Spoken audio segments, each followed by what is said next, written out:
Assalamualaikum warahmatullahi wabarakatuh. Bagaimana kabar kalian semua siswa-siswa SDA Rahman Kertosono kelas 6? Semoga kalian semua tetap sehat dan semangat dalam belajar secara daring dari rumah ya. Nah, hari ini kita akan berjumpa lagi pada materi pembelajaran PPKN dengan judul Hak dan Tanggung Jawab sebagai Warga Negara. Yuk, mari kita simak video pembelajaran berikut ini. Nah, namun sebelum kita memulai pembelajarannya, marilah kita berdoa terlebih dahulu agar ilmu yang kita peroleh menjadi ilmu yang bermanfaat dunia dan akhirat. Sikap berdoa, tangan diangkat, kepala ditundukkan. Bismillahirrahmanirrahim.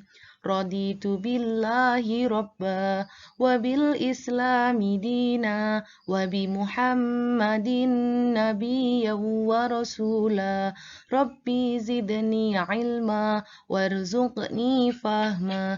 Ya Allah, tambahkanlah kepadaku ilmu dan berilah aku pengertian yang baik.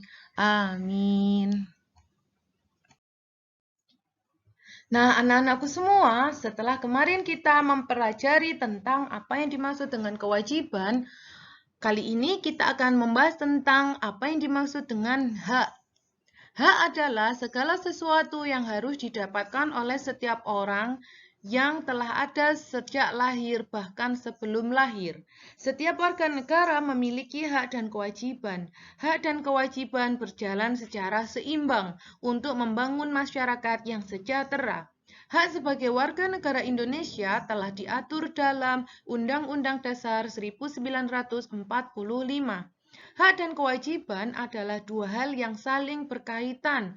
Seseorang mendapatkan hak karena telah memenuhi kewajibannya.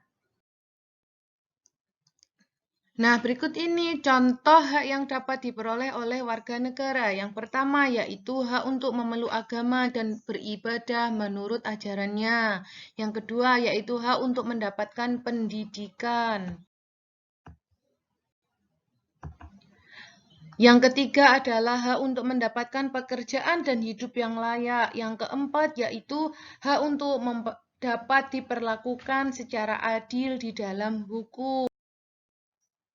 Yang kelima yaitu hak untuk memanfaatkan sumber daya alam. Yang keenam yaitu hak untuk mendapatkan fasilitas kesehatan dan fasilitas umum. Nah, anak-anakku semua, dari contoh-contoh hak yang didapatkan oleh warga negara di atas, tentunya setelah kita melakukan hak, ada manfaat yang bisa kita peroleh. Manfaatnya adalah untuk menciptakan masyarakat yang adil dan sejahtera. Contohnya, setiap warga negara berhak atas pekerjaan dan penghidupan yang layak. Pemerintah mengupayakan lapangan pekerjaan agar masyarakat memperoleh pekerjaan tentunya.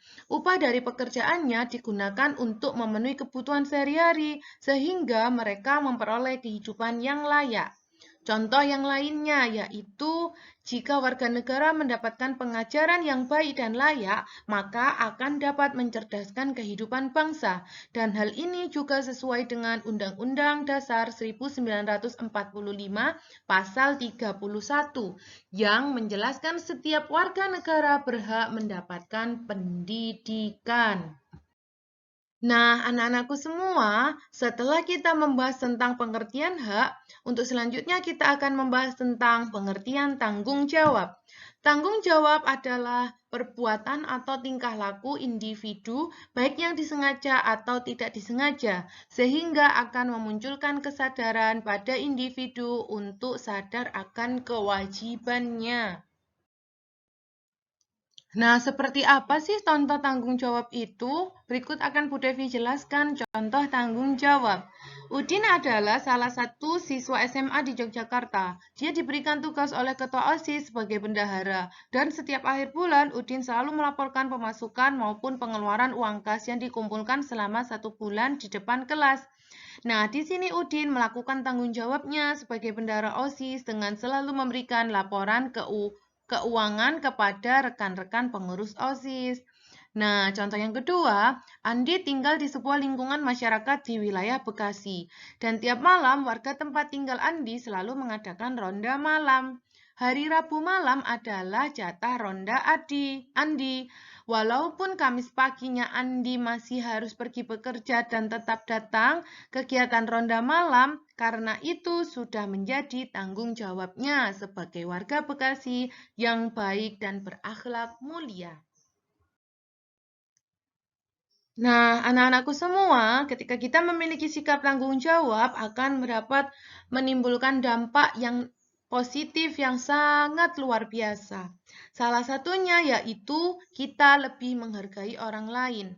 Orang yang memiliki sifat tanggung jawab yang baik pada umumnya akan lebih dihargai oleh orang lain, karena sifat tersebut membuatnya menjadi orang yang bisa diandalkan dan dapat dipercaya untuk mengemban sesuatu. Yang kedua, dapat mendorong kesuksesan tentunya.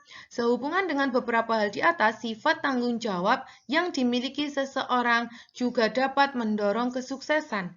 Karena orang yang bertanggung jawab dapat dipercaya, lebih hati-hati dan juga menjalankan pekerjaannya dengan benar. Yang ketiga, dapat dipercaya. Orang yang memiliki sifat tanggung jawab yang baik juga lebih banyak dipercaya oleh orang lain. Kepercayaan itu pun didapat dari hasil kerja yang sudah dikerjakan oleh seseorang tersebut sebelumnya.